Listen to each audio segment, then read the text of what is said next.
2024 మే 13 voting సరళి వలన ప్రభుత్వం వ్యతిరేకమవుతుందని అనుకోవటం లేదని వైఎస్ఆర్సీపీ రాష్ట్ర ప్రధాన కార్యదర్శి సజ్జల రామకృష్ణారెడ్డి తెలిపారు.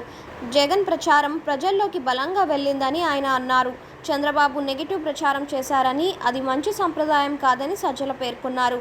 ఓటింగ్ సరస్సు చూసి ప్రభుత్వం వ్యతిరేక ఓటింగ్ అనుకోలేమని అన్నారు. ఈ ఓటింగ్ వలన మళ్ళీ జగన్ ప్రభుత్వం వస్తుందని పూర్తి నమ్మకం తనకు ఉందన్నారు. చంద్రబాబు అప్పుడే గెలిచినట్లుగా భావించి రాష్ట్రంలో అరాచకాలను సూచిస్తున్నారని విమర్శించారు. ఈసీ శాంతి భద్రతల విషయంలో విఫలమైందని ఆయన ఆరోపించారు.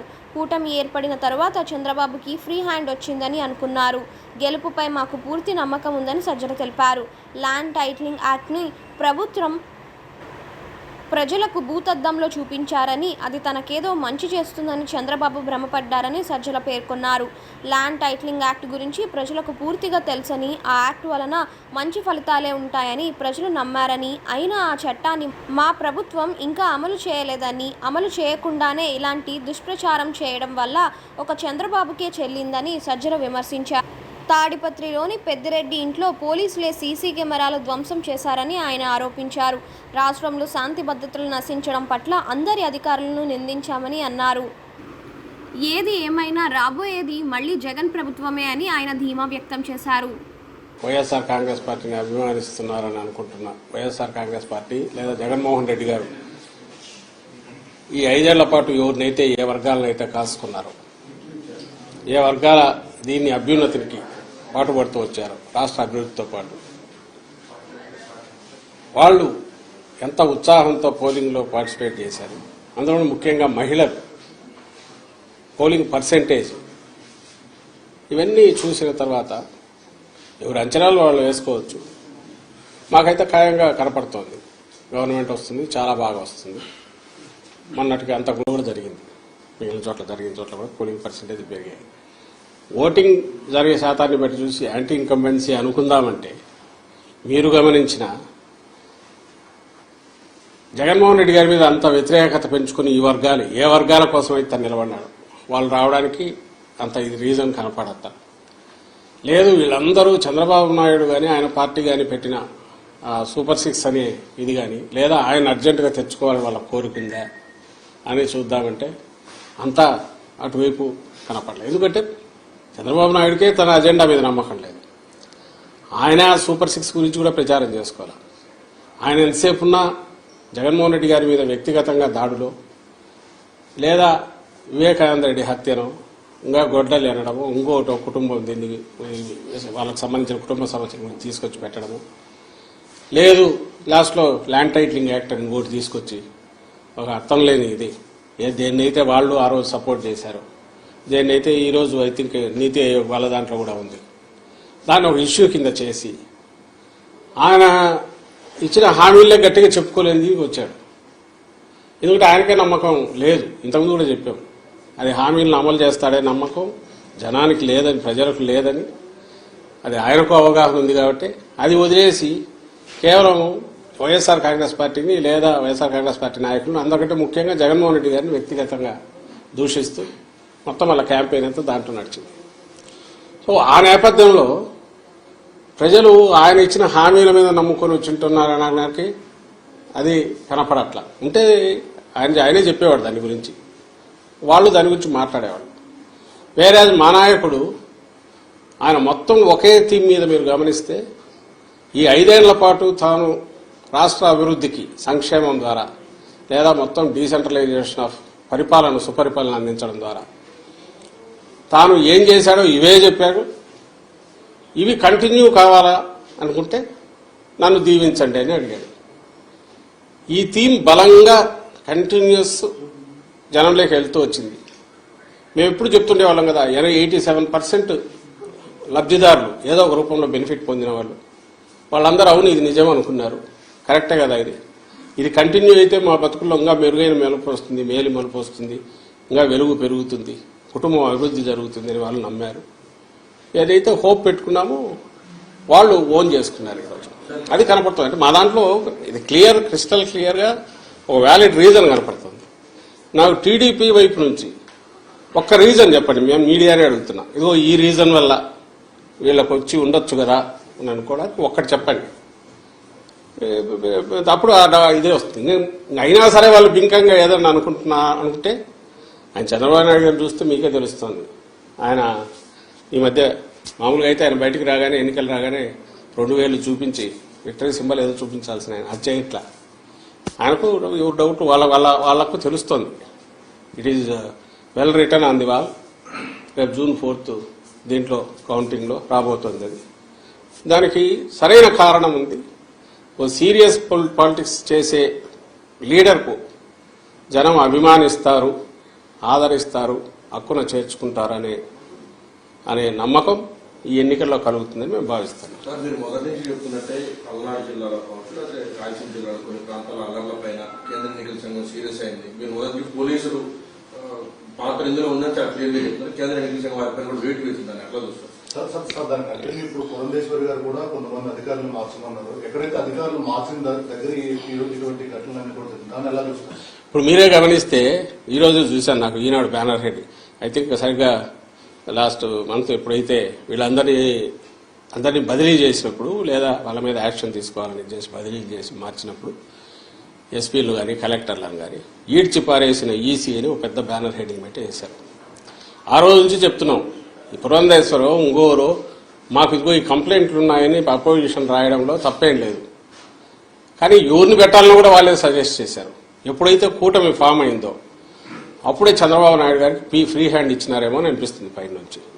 ఆ మేర కొంచెం ఒత్తిళ్లు పనిచేసాయనడానికి బలమైన ఇది ఆ రోజు హడావుడిగా అంతమందిని మార్చినప్పుడు చెప్తున్నాం పట్టులేని వాళ్ళు వస్తే కష్టమని. ఆఖరకు పోలింగ్ తర్వాత జరిగిన హింస చూస్తే అది ఎంత కరెక్ట్ అనేది అర్థమవుతుంది. ఈరోజు మళ్ళీ వాళ్ళు అదే పెడుతున్నారు. పాయింట్ వచ్చి ఎక్కడైతే అధికారులు ఉన్న అధికారులను వాళ్ళు కదిలించి రకరకాల కారణాలు చూపి చేయించుకున్నారో అక్కడే ఇవి జరగడం అంటే వాళ్ళు పెడితే మరి వీళ్ళు ఏజెంట్ల కింద పనిచేస్తారు కదా అని అనుకుంటే ఈ మాత్రం ఇది కూడా జరిగేది కాదు ప్రికాషన్ తీసుకుంటే. కానీ అట్లీస్ట్ ఇప్పటికైనా మేలు. ఇప్పుడు రియలైజ్ కావాల్సింది కానీ ప్రజలు కూడా గమనించాల్సింది ఏంటంటే ఆ రోజు అధికారులు తప్పించి ఎవరైతే తెచ్చుకున్నారో వీళ్ళుండగా జరగడం అంటే అది ఈసీ ఫెయిల్యూర్ ప్లస్ టీడీపీ కుట్రపూరితంగా చేసింది అని రెండైతే అవగాహన అర్థమవుతుంది కదా. ఈ నేపథ్యంలో మళ్ళీ వేటు అని చెప్పి ఈరోజు వాళ్ళు చేసేసి ఏదో తమ ప్రతిభనో లేకపోతే టీడీపీ చాలా నిష్పాక్షికంగా ఉందో లేదా ఈసీ నిష్పాక్షంగా వ్యవహరించిందో అన్నట్టు ఈ పత్రికల్లో దాన్ని ఉపయోగించుకుని బ్యానర్లు పెట్టడమే ఆశ్చర్యంగా ఉంది. ఏదైతే మేము చెప్తూ వచ్చామో అదే జరిగింది. వైఎస్ఆర్ కాంగ్రెస్ పార్టీ మళ్లీ చెప్తున్నాం, జగన్మోహన్ రెడ్డి గారు కానీ మా పార్టీ కానీ ఎట్టి పరిస్థితుల్లోనూ ప్రజలములో మమేకమై ప్రజల ఆకాంక్షలకు తగినట్టు ప్రజలకు దీనికి తగినట్టు చేసి తద్వారా బ్లెస్సింగ్స్ తీసుకొని మళ్ళీ పాలనలో కొనసాగాలనుకుంటామే తప్ప ఇట్లా అడ్డగోలుగా వ్యవస్థల్లో దూరో ఎవరినో ఎస్పీలను పెట్టుకునో 3 కలెక్టర్లను పెట్టుకునో దాని ద్వారా ఎన్నికలు మేనేజ్ చేసి రిజల్ట్స్ ఏవో వస్తాయి అనుకోను ఇప్పటికి కూడా రాస్తున్నాడు ఆయన. ఆశ్చర్యం వేస్తుంది. ఈ ఆఫీస్ ఏదో అప్గ్రేడ్ చేయొద్దు మొన్న రాశాడు. ఇది పథకాలు ఆపేసి కాంట్రాక్టర్లకు బిల్లులు పే చేస్తున్నారు. అసలు ఏమనుకుంటాడో అర్థం కావట్లేదు ఆయన చంద్రబాబు నాయుడు. అధికారం లేక ఆల్రెడీ వచ్చేసాను అనుకుంటున్నాడు. మధ్యలో 5 ఏళ్ళు గ్యాప్ వచ్చినా కూడా తనకంగా ఇది దిగినట్లేదు. ఇది కూడా ఈ ఆఫీస్ ఇదేమో పంచాయతీ ఆఫీసా? స్టేట్ గవర్నమెంట్ అంటే పంచాయతీ ఆఫీసు ఇంకో దగ్గర ఎక్కడ మారుమూల తెలియని దీంట్లో ఏ కనెక్టివిటీ లేని చోట ఏదైనా ఫైళ్లు తారుమారు అది అనుకోవచ్చు. ఒక స్టేట్ ఒక గవర్నమెంట్ అనేది అది ఎవరైనా ఉండొచ్చు. రికార్డులన్నీ మాయమైపోతున్నాయి. ఈ ఆఫీస్ అప్గ్రేడ్ చేయొద్దు అంటే ఏదో ఈయన వచ్చేస్తున్న ఇంప్రెషన్ ఇస్తా స్టేట్మెంట్లు ఇవ్వడము లేదా గవర్నర్కు అందరికి లెటర్లు రాయడము. ఏమాత్రం ఆయన ధోరణి మారలేదు ఈ ఎన్నికలు అయిపోయిన తర్వాత కూడా అనేది అర్థమవుతుంది.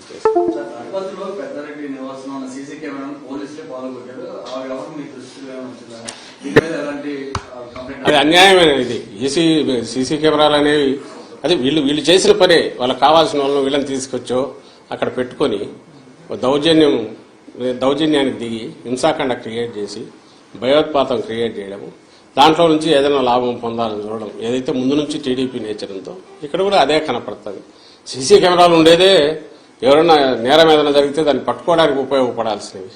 పోలీసులు పోయి దాన్ని పగలగొట్టడం అంటే ఇంకా అంతకంటే ఘోరం ఏమైనా ఉంటుందా? దాని మీద ఈసీకి మళ్ళీ కంప్లైంట్ పెడుతున్నాము, ఇది చేస్తాం. కానీ ఈ మొత్తం ఈ 10-15 ఈ మన ఎన్నికలు అయినప్పటి నుంచి జరుగుతున్నవి చూస్తే మాత్రం టార్గెటెడ్గా తెలుగుదేశం పార్టీ ఈ ఎలక్షన్ కమిషన్లో తనకున్న లొసుగులను ఆసరా చేసుకుని అక్కడ ఉన్న కొంతమంది వ్యక్తులను పట్టుకొని అడ్డగోలుగా బిహేవ్ చేసింది. ఈ అవసాన దశలో కూడా లాస్ట్ స్టేజ్లో కూడా దానికేమీ బుద్ధి వచ్చినట్లేదు అనేది అర్థమవుతుంది ఆ పార్టీకి కానీ చంద్రబాబు నాయుడు దాని లీడర్ ఆయన చంద్రబాబు నాయుడు కానీ ఇది కనపడుతుంది.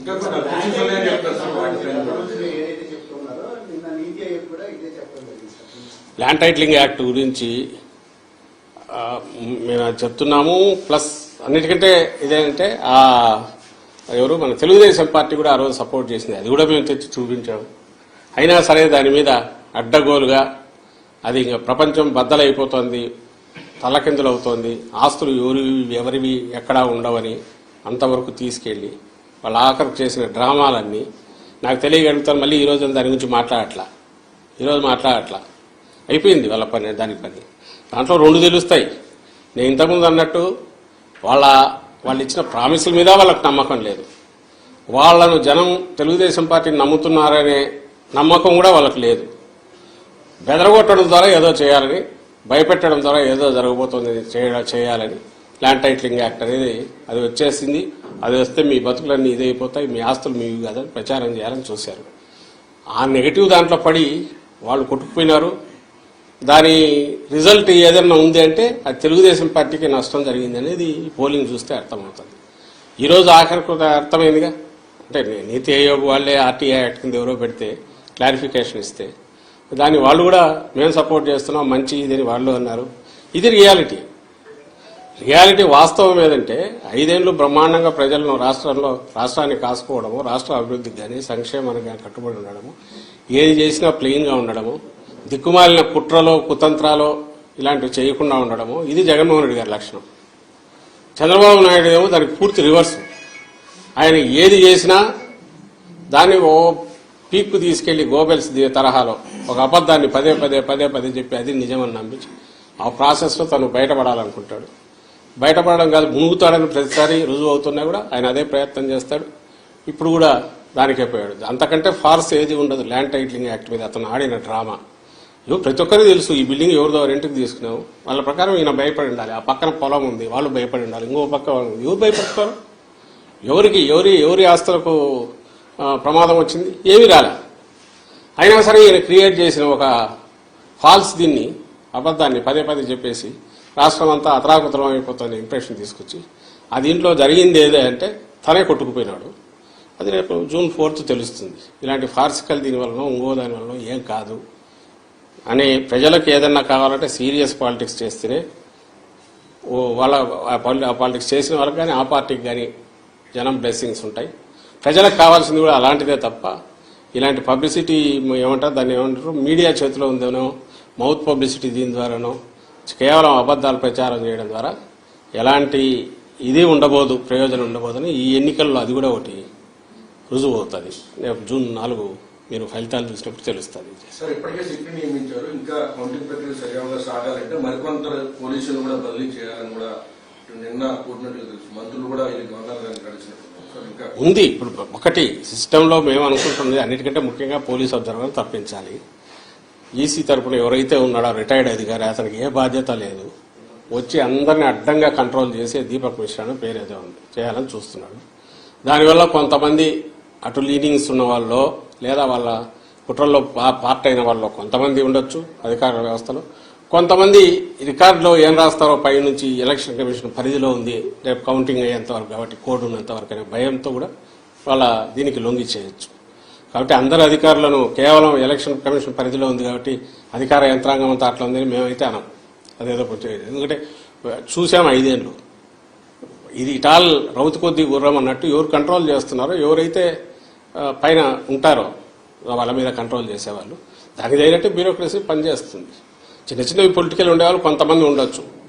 అయితే దాన్ని ఆసరా చేసుకుని ఎలక్షన్ కమిషన్ పరిధిలో ఉంది కాబట్టి తెలుగుదేశం పార్టీ కొంతమంది వాళ్ళ ఏజెంట్ లాంటి వాళ్ళను వాళ్ళకు లొంగినంలో పెట్టుకుని కొంతమంది ఈ ప్రాసెస్లో వీళ్లతో గొడవ ఎందుకు ఎలక్షన్ కమిషన్ ఏం రిమార్క్స్ రాస్తుందని భయపడి కొంతమంది అధికారులు దానికి ఇచ్చేసింది. మాకు కావాల్సిందల్లా ఏంటంటే ఒక ఫేజ్ అయిపోయింది. వైఎస్ఆర్సీపీకి సంబంధించినంత వరకు పీస్ఫుల్ ఎలక్షన్స్ పోలింగ్ అండ్ పీస్ఫుల్గా అన్నీ జరిగితే అంటే అడ్వాంటేజ్. ఎందుకంటే మేము స్ట్రైట్ పాలిటిక్స్ ప్లే చేసేవారు, కుట్రలు తెలియదు, ఓపెన్గా ఉంటాం పార్టీ యాజ్ సచ్. ఎందుకంటే లీడర్ అట్లా ఉంటాడు కాబట్టి దాపరికాలు ఉండవు. ఒకటే లైన్ ఏదన్నా ఉంటే అది చెప్తారు, చెప్పిందే చేస్తారు. ఇన్ని ఉన్న వాళ్ళము మేము ఒకరిద్దరు అధికారుల మీద డిపెండ్ అయ్యో, లేక అధికారుల వ్యవస్థను లోపరుచుకోనో, వ్యవస్థను మేనేజ్ చేయడం ద్వారానో ఏదో చేయాలని అయితే మా పార్టీ ఎప్పుడు అనుకోదు, మా నాయకుడు ఎప్పుడు అనుకోడు. అది అందరికీ ఈ 10-12 ఏళ్లలోనే ప్రజలకు కూడా అందరికీ అవగతమైంది. ఆ దుర్లక్షణం ఉండేది వ్యవస్థలను పాడు చేయడము, మేనేజ్ చేసుకోవడము, మ్యానిపులేట్ చేయడము, తద్వారా పవర్లోకి రావాలనుకోవడం, దాంట్లో బోర్ల పడడం, మళ్ళీ అయినా సరే బుద్ధి రాకపోవడం, అది తెలుగుదేశం పార్టీకి చంద్రబాబు నాయుడు లక్షణం. కాబట్టి మేము అధికారులందరినీ మార్చమనడము, ఓటింగ్ కూడా అనం.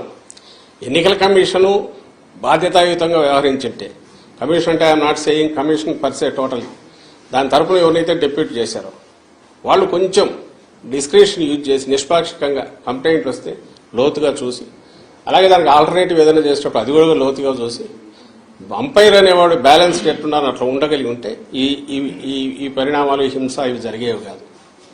ఇప్పటికైనా అలాంటివి జరగాలంటే ఆ పోలీస్ అబ్జర్వర్ను మార్చాలనేది మా విజ్ఞప్తి. ఆల్రెడీ అది కూడా ఎలక్షన్ కమిషన్ పంపించాం, ఈ రోజు కూడా మళ్ళీ పెడుతున్నాం. అది జరిగితే మిగిలినవన్నీ గాడిలోకి అవే పడతాయి. అండ్ కౌంటింగ్లో అట్లా మాది శక్తివంతమైన పార్టీ, గట్టిగా ఉంటారు, అందరూ ఏజెంట్లు ఎక్కడికెక్కడ కూర్చుంటారు. మేమే అధికారాన్ని నమ్ముకొని దాని ద్వారా ఏదో చేయాలనుకునే వాళ్ళం కాదు. పార్టీ వ్యవస్థాగతంగా ఉంది, కింద అభ్యర్థులు స్ట్రాంగ్గా ఉన్నారు కాబట్టి అక్కడ ఏదో జరుగుతుంది ఇదేం మాకు లేదు. దాన్ని ఎదుర్కోలేనంత దీంట్లో దీంట్లో కూడా పార్టీ లేదు. ఓన్లీ థింగ్ ఈజ్ దానికి అవకాశం లేకుండా చేయడం అనేది ఎన్నికల కమిషన్ బాధ్యత. అది ఆ బాధ్యత సక్రమంగా నిర్వర్తించాలని అయితే మేము కోరుకుంటాం.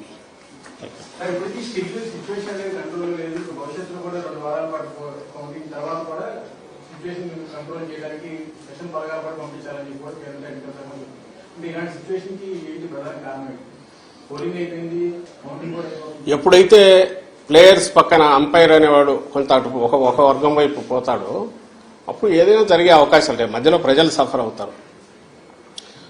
ఈ హింసాకాండ జరగడం దాంట్లో ఆ సెక్షన్ ఆఫ్ పొలిటికల్ ఫోర్సెస్ ఏవైతే ఉన్నాయో డెస్పరేట్గా ఉండి రేపు కౌంటింగ్లో వచ్చే రిజల్ట్స్ చూసి మళ్ళీ డెస్పరేట్ ఇచ్చేసే అవకాశం ఉంది. కాబట్టి దాన్ని ఏమంటారు, తగినన్ని బలగాలు కావాలని గవర్నమెంట్ వాళ్ళు ఫీల్ అయి పెట్టిండొచ్చు. బహుశా చీఫ్ సెక్రటరీ గారు వాళ్ళ అడ్మినిస్ట్రేషన్ వాళ్ళు చూసుకునేది. మా కోరిక కూడా అదే, ఈవెన్ ప్లే గ్రౌండ్ క్రియేట్ చేయాలా. మేము లేము అధికారంలో, ఇప్పుడు అధికారంలో లేమంటే టెక్నికల్లీ ఉండొచ్చు కానీ బట్ ప్రాక్టికలీ ఏసీ పరిధిలో పనిచేస్తుంది.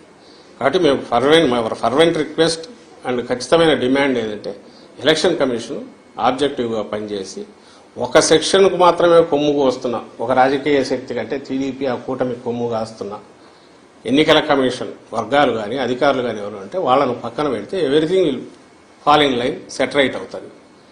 మా వరకు మేమైతే ఎన్నికల కమిషన్ చేతిలోకి అధికారం పోయిన తర్వాత దాంట్లో వేలు పెట్టాలని కానీ దాని ఏదో అడ్డదారుల్లో వాడుకోవాలని కానీ ఎప్పుడు అనుకోవట్లేదు. గతంలో అనుకోలే, ఇప్పుడు అనుకోవట్లా. కాబట్టి మాకు నిష్పాక్షికంగా ఉండే ఎన్నికల కమిషన్ ప్రతినిధులు ఇక్కడ ఉంటే everything will fall in line, అంతా బాగానే జరుగుతుంది. అప్పుడు అవసరం ఉండకపోవచ్చు, ప్రికాషనరీ దీని కింద ఫోర్సెస్ ఉండాలని వాళ్ళు అనుకోవచ్చు. మన జరిగిన దాన్ని బట్టి నేనైతే అవసరం ఉంటుందని అనుకోవట్లా. ఏది నిష్పాక్షికంగా ఎన్నికల సంఘం వ్యవహరిస్తే అవసరం వస్తుంది అయితే అనుకోవట్లేదు.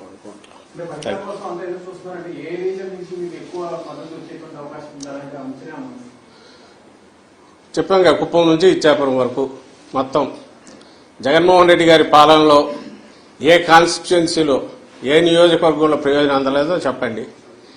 ఒకవేళ క్యాస్ట్ పరంగా పలానా క్యాస్ట్కి అందలేదని చెప్పండి, లేదా ప్రాంతం వైజ్ పలానా ప్రాంతంలో అందలేదని చెప్పండి. లేదు కదా, యూనిఫామ్గా శాచురేషన్ బేసిస్ మీద కింది నుంచి పై వరకు ఉత్తరాంధ్ర లాస్ట్ ఇచ్చాపురం వరకు అందరికీ ఒకే యార్డ్ స్టిక్తో ఒకే కొలమానంతో అన్ని ప్రయోజనాలు అందాయి. అన్ని ప్రాంతాల్లో ఈ ప్రయోజనాలు అందుకున్న వాళ్ళు కానీ లేదా అడ్మినిస్ట్రేషన్ పరంగా కింది వరకు డోర్ టు డోర్ దీనికి అది డోర్ స్టెప్ అడ్మినిస్ట్రేషన్ తీసుకెళ్లడంలో కానీ యూనిఫామిటీ ఒకే రకంగా జరిగింది. కాబట్టి ఆదరణ కూడా అన్ని వైపుల నుంచి అదే రకంగా ఉంది, ఇంక్లూడింగ్ కుప్పంతో సహా. అక్కడ కూడా బలమైన మంచి దీంతో మా పార్టీ గెలవబోతుంది అనేది మాకు కనపడుతున్నది, ఇప్పుడు కనపడుతున్న సూచన. మిగిలిన చోట్ల కూడా అట్లే ఉంటుంది. ఎక్కడైతే లోకల్ కారణాల వలన సరిగా ఎలక్షనీరింగ్ సరిగా ఇది కాక చేసుకోలేకను అభ్యర్థులు దీంతో రకరకాల కారణాలతో చిన్న చిన్నవి అంటే అక్కడక్కడ ఉండొచ్చు. కానీ ఓవరాల్గా అయితే సేమ్ యూనిఫామ్ ఇది జగన్మోహన్ రెడ్డి గారి ఓటు ఏదైతే ఉందో, వైఎస్ఆర్సీపీ స్ట్రాంగ్ ఓటు ఏదైతే ఉందో, మా పార్టీ హామీలన్నీ నిలబెట్టుకోవడము లేదా అంతకంటే మెరుగ్గా జీవన ప్రమాణాలను పెంచడము అని అలాగే సుపరిపాలన అందించడం, ఈ ప్రాతిపదిక మీద చూస్తే ఆ బేస్ ఏదైతే స్ట్రాంగ్ ఇది ఉందో అది ఓవర్వెల్మింగ్గా వెల్లువలాగా ఓట్ల రూపంలో ప్రో ఇన్కంబెంట్ ఓట్ల రూపంలో వచ్చిందని మేము భావిస్తున్నాం. అది కనపడుతోంది. మీకు కూడా నేను ఇంతకుముందు చెప్పిందే, పర్సంటేజ్ ఆఫ్ ఓట్స్ పెరగడం, గంటలు గంటలు వెయిట్ చేయడం, అలాగే మహిళలు బాగా ఎక్కువ మంది వచ్చి చేయడం, వేరే ఊరు నుంచి ఎవరెవరు వచ్చేస్తున్నారు, ఎవరు వస్తారో బస్సుల్లో వచ్చే వాళ్ళంతా ప్రయోజనాలు పొందిన వాళ్ళు, పథకాలు తీసుకున్న వాళ్ళు, బెనిఫిషియరీస్, వాళ్ళ కుటుంబాల్లో పిల్లలు మంచి చదువులు చదువుతున్నందువల్ల, లేదంటే వాళ్ళ తల్లికి తండ్రికో పెన్షన్ నెల ఫస్ట్ కంతా జగన్మోహన్ రెడ్డి గారి పుణ్యం, ఇది పుణ్యమాని ఈ గవర్నమెంట్ మా వైఎస్ఆర్సీపీ ప్రభుత్వం పుణ్యమని వాలంటీర్ తీసుకెళ్లి ఇవ్వడము.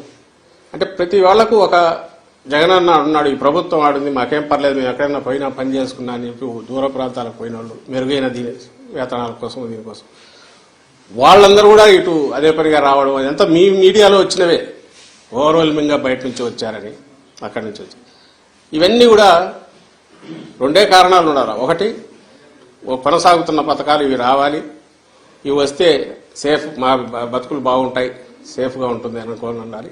లేదా చంద్రబాబు నాయుడు ఇచ్చిన ఫాల్స్ ప్రామిసెస్ అని నమ్మి ఉండాలి. మీలో ఎవరైనా నమ్ముతారా? ఆయన ఇచ్చిన ప్రామిసులు, ఆయన ఇచ్చిన ప్రామిసుల మీద ఆయనకే నమ్మకం లేనప్పుడు చంద్రబాబు నాయుడుకే జనం ఎవరు నమ్మినారు? ఎక్కడ డిస్కషన్ కూడా రాలే వాటి గురించి. ఆయనే నమ్మలేదనడానికి ఇన్ని రీజన్స్ అని చెప్పింది. ఏది? అవి వదిలేసి వేరే రకమైన వ్యక్తిత్వ హననము, లేకపోతే ఇండివిజువల్ను జగన్మోహన్ రెడ్డి గారిని టార్గెట్గా పెట్టి రోజు తిట్టడము, లేదా వైఎస్ఆర్సీపీని జనరల్గా తిరుగుతుండడము, ఇంతే తప్ప ఎక్కడ తాను ఇచ్చిన హామీల గురించి ఆయన కూడా ఆయన కూటమి కానీ పెద్ద ప్రచారం చేసుకోకపోవడం, ఇవన్నీ చూస్తే ఖచ్చితంగా నేను ఇంతకుముందు అన్నది కనిపిస్తుంది. అన్ని ప్రాంతాల్లో అన్ని చోట్ల వస్తేనే మేము ఆశించి లేదా మేము ఎక్స్పెక్ట్ చేస్తున్న విజయం మాకు వస్తుంది. సో అన్ని ప్రాంతాల్లో సమానంగా ఉన్నాయి, బ్రహ్మాండమైన ఆదరణ ఉంది, రిజల్ట్ కూడా అట్లాగే బ్రహ్మాండంగా ఉంటుంది అనేది మా అంచనా.